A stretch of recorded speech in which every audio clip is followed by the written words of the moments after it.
মা মানেই হচ্ছে সকালবেলা গরম গরম কিছু রান্না হওয়া, যেমন আজকে আমার পছন্দের নরম খিচুড়ি রান্না করছে আমার মা। যদি মা বেঁচে থাকে তাহলে বাবার বাড়িতে গিয়ে আর কোনো কষ্ট করতে হয় না, সকালবেলা উঠেই গরম গরম নাস্তা বা খাবার পাওয়া যায়। মা নিজের হাতে সুন্দর করে রান্না করে আমাদের পরিবেশন করে।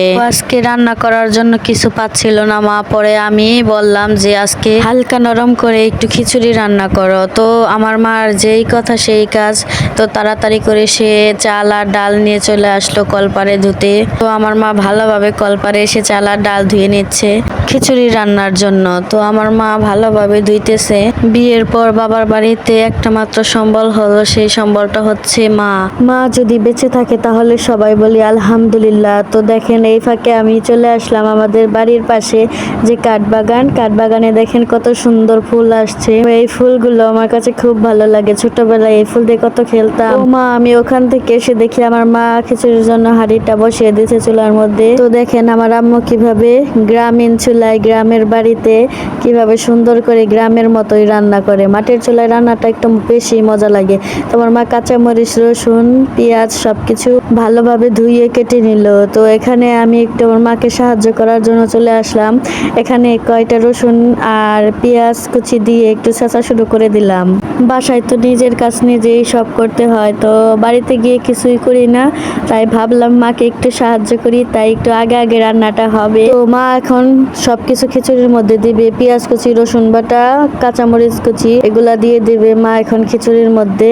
আর খিচুড়ির মধ্যে যা যা দিতে হয় আপনারা তো সবকিছু জানেন যে কিভাবে খিচুড়িটা রান্না করতে হয়। তো অনেকেই কষিয়ে রান্না করে, তো আমার আম্মু আজকে নরম খিচুড়ি রান্না করবে। আবার কেউ মাইন্ড মোডে নিয়েন না, একবার মা বলতেছি একবার আম্মু বলতেছি, আমি এরকমই অনেক সময় অনেক কিছু বলে ডাকি। আমার মা আমার ইমোশনাল, আমার মা আমার সব কিছু, কারণ আমার মাকে ছাড়া আমি অসম্পূর্ণ। এই জন্য যত কিছুই হোক না কেন আমার মায়ের সাথে শেয়ার করি। তো দেখেন আমার মা কথায় কথায় সব কিছু দিয়ে দিতেছে। আমি বাসায় কত কিছু রান্না করি জানেন, আমার মায়ের মতো এত স্বাদও লাগে না।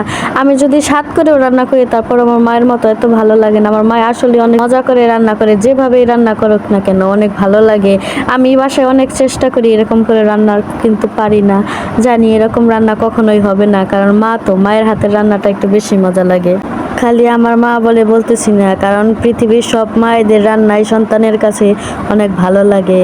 আমার মা বলে বলতেছি না, আমার পৃথিবীতে যত মা আছে আল্লাহ যেন সব মায়েদের সুস্থ রাখে, তার পিছন পিছন আমার মাকেও যেন আল্লাহ ভালো রাখে। তো ভাইয়ারা এবং আপুরা সবাই আমার ভিডিওতে একটু লাইক, কমেন্ট, শেয়ার করে দিবেন। হ্যাঁ, সবার জন্য না হলেও আমার মায়ের জন্য একটা লাইক তো পাবোই নাকি। ভিডিওটা শেষ পর্যন্ত দেখেন প্লিজ, এটা আপনাদের কাছে আমার চাওয়া।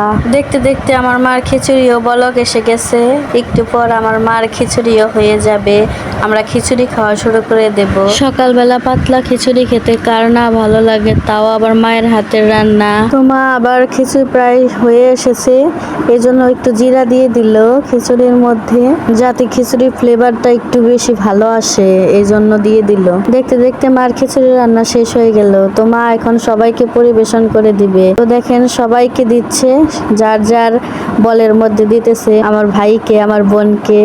তো আমিও কি করলাম, বড় একটা বল নিয়ে আসলাম গরম গরম খিচুড়ি খাওয়ার জন্য। এটার মধ্যে খেলে পরে তাই খিচুড়িটা তাড়াতাড়ি গরম ভাব মানে জুড়িয়ে যাবে। তো আমার বলে খিচুড়ি বাড়া শেষ, তো মা এখন আমাকে দিয়ে দিতেছে।